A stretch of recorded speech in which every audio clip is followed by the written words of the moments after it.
যে ব্যক্তি রমজান মাসের রোজা রাখবে আল্লাহর পক্ষ থেকে তার জন্য বিশেষ 10টা সম্মাননা পুরস্কার আছে। সুবহানাল্লাহ পড়েন।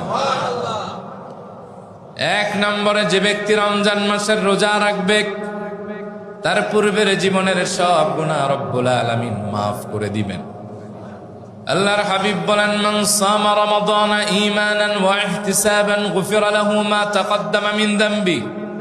যে ব্যক্তি ঈমানের সাথে সওয়াবের আশায় রমজান মাসের রোজাগুলি রাখবে, গুফিরা লাহু মা তাকদ্দামা মিন যামবি, আল্লাহ তার পূর্বের জীবনের সব গুনাহগুলি মাফ করে দিবেন। 2 নম্বর, যে ব্যক্তি রমজানের একটি রোজা রাখবে অতঃপর যদি মারা যায় ওই ব্যক্তি জান্নাতি হয়ে যাবে।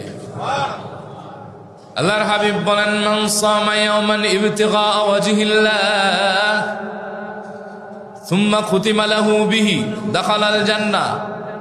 আল্লাহর হাবিব বলেন, যে ব্যক্তি আল্লাহর সন্তুষ্টির জন্য শুধুমাত্র একটি রোজা রাখলো এরপরে ব্যক্তি মারা গেল, দাখালাল জান্নাহ, ওই ব্যক্তি জান্নাতি হয়ে যাবে।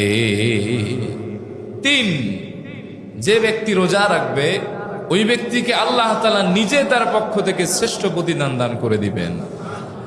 আল্লাহ তাআলা বলেন, আসসিয়ামু লি ওয়া আনা আজজি বিহি ওয়া ফি রিওয়ায়া ওয়া আনা উজজা বিহি। রোজা আমার জন্য, আমি নিজেই তার প্রতিদান অথবা আমি আল্লাহ তাআলা নিজেই এর প্রতিদান দান করব। সুবহানাল্লাহ পড়েন। 4 নম্বর, যেই ব্যক্তি রোজা রাখে তার মর্যাদা এতটাই বেড়ে যায় ওই ব্যক্তির মুখের গন্ধটা সুগন্ধ হিসাবে আল্লাহর কাছে বিবেচিত হয়ে যায়। আল্লাহর হাবিব বলেন, আল্লাযী নাফসি মুহাম্মাদিন বিয়াদিহি লাখুলুফু ফামিস সাইমি আতয়াবু ইনদাল্লাহি মিন রিহিল মিস্ক। ওই সত্তার নামের কসম যার হাতে আমি মুহাম্মদ সাল্লাল্লাহু আলাইহি সাল্লামের প্রাণ, নিশ্চয়ই একজন রোজাদারের মুখ থেকে নির্গত হওয়া গন্ধটা আল্লাহর কাছে মিশকের চাইতে প্রতিব পবিত্র এবং সুঘ্রাণযুক্ত। সুবহানাল্লাহ। 5, যেই ব্যক্তি রোজাদার ওই ব্যক্তি রোজা অবস্থায় যে দোয়া করবে সেই দোয়াটা কবুল হয়ে যাবে।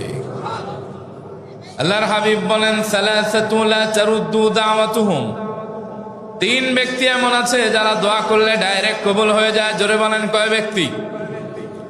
1 নম্বরে ইমামুন আদিল, ন্যায়পরায়ণ শাসকের দোয়া। 2 নম্বরে ওয়াসাইমু হাত্তা ইফতারা, রোজাদার ইফতার করার আগ পর্যন্ত রোজা অবস্থায় যে দোয়া করবে তা কবুল হয়ে যায়।